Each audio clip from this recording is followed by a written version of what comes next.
So you might be wondering, why are we talking so much about drawing cubes? Well, for some objects, the choice is pretty obvious because they pretty much look like cubes at the end. But for a lot of other objects, it's not so obvious. And there's a couple reasons for this. But generally speaking, it's because of the idea of bounding boxes. And what I mean by this is thinking of things in terms of the large, simple rectangle that you could contain any kind of complicated object with. So if I were just doing some simple sketching here to decide what the side view of this futuristic speeder might look like, I've come up with these two different ones, but really this shape is way too complicated to easily bring into perspective. So instead I'd think of them in terms of the bounding box, the much more simple geometric form that would roughly approximate them. And once I have this simplified shape, it's much easier to realize this in perspective. And then once you've got the general guidelines, you would tighten it up and turn it into a finished drawing. But you're going to find the most success in freehand perspective if you can first think simple and then begin to refine. But your bounding box is not always going to be a simple rectangle. So in this video, we're going to talk about ways to do some basic sculpting, in which you'll take a basic rectangle, which by now you know how to draw from any angle, and then cut some pieces off or add some pieces on to give you simple objects, but not just simply rectangles.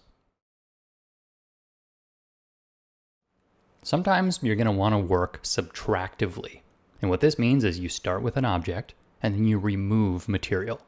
Like if this was a big eraser, you'd just be taking a knife and lopping off the corner. Now, as you saw in the example, I was going to start with a triangle shape, sort of the angle that I want to cut my shape with, and then I just project that across. So I'll take each of these intersections and project them in perspective. And see, I got that angle a little bit wrong there, so I'm going to correct and make sure it's parallel in perspective. That's better. Now, once I've done that, I'll take these two new intersections and I will connect them. And really, that's it. Now I just erase away the bit of the triangle that's missing. And I'm done. Sometimes you don't want to remove material, you want to add material. And in this case, you'd be extending an angled surface from the base rectangle.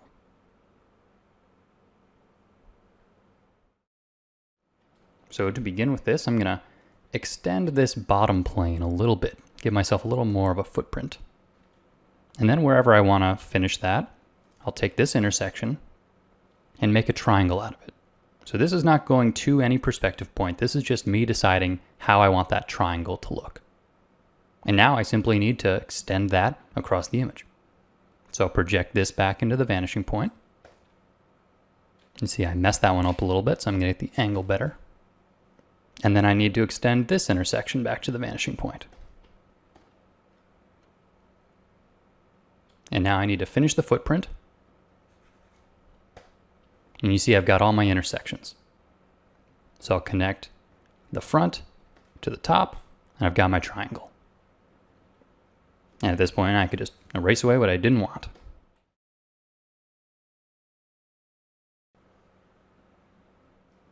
And you can also do this by a different method. You can start with the footprint of the area you want to add, and then you can turn it into an angled surface, sort of like a wedge.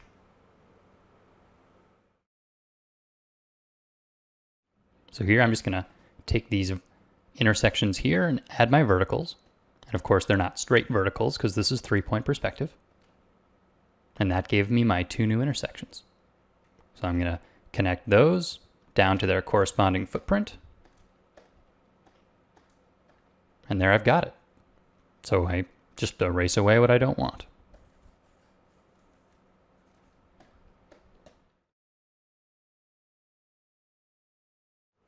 Now sometimes you don't want to take an angle off. You actually want to round a corner, where you'd use a curve to define the area that you wanted to trim off of your rectangle. I'm going to start with the starting and ending point, so I could be using a triangle, but instead of the triangle, I'm actually just going to draw in a curve. Okay, so now I'm going to project this straight down the form. And there I messed up a bit, so I'm going to get my perspective correct. All right. And then do the same with the other side. Once again, got to get it correct. Okay. So now I've got those two new intersections, and I'm going to try and match that same curve.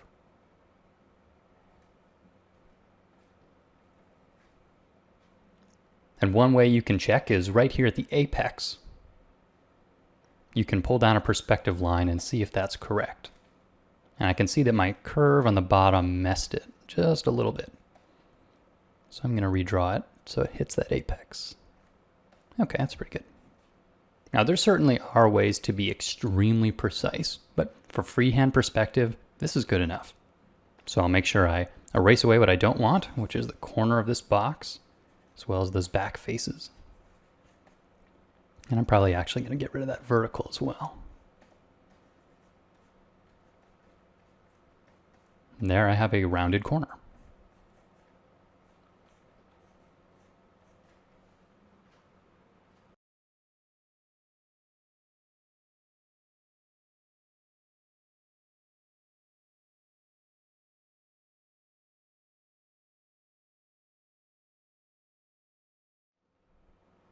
So here if I wanted to cut a door frame or really any other insert into my shape, I'd start with a rectangle, or you could do any other shape you wanted, but I'm going to do sort of a door frame here. But now I want to project that back into the form. So the way I do that is recede back into space along these lines. And then to complete the illusion, I just erase away a little bit of the cube. And I'm going to do one more, just like a sort of deep window, just so you really get the idea here. So I'll start with my rectangle and then project it way back into space along these projection lines.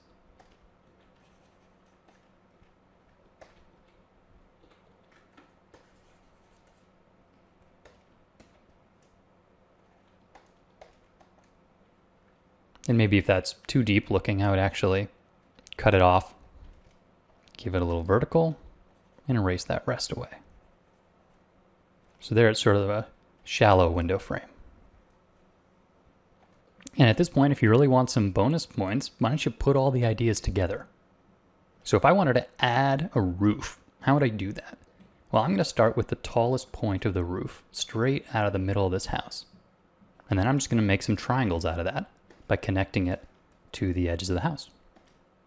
And then to project this back into space, I'd just follow the vanishing points. And I'd make another right there. Follow that vertical. And here I have my intersection. So I take this intersection and pull it down to the corners of the house. And with all that correct, I just erase away what I don't need.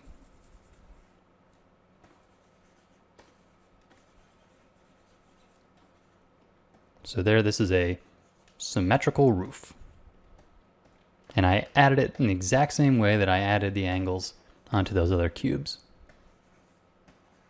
And you could go crazy. You could add in another rectangle, push it back into space a bit,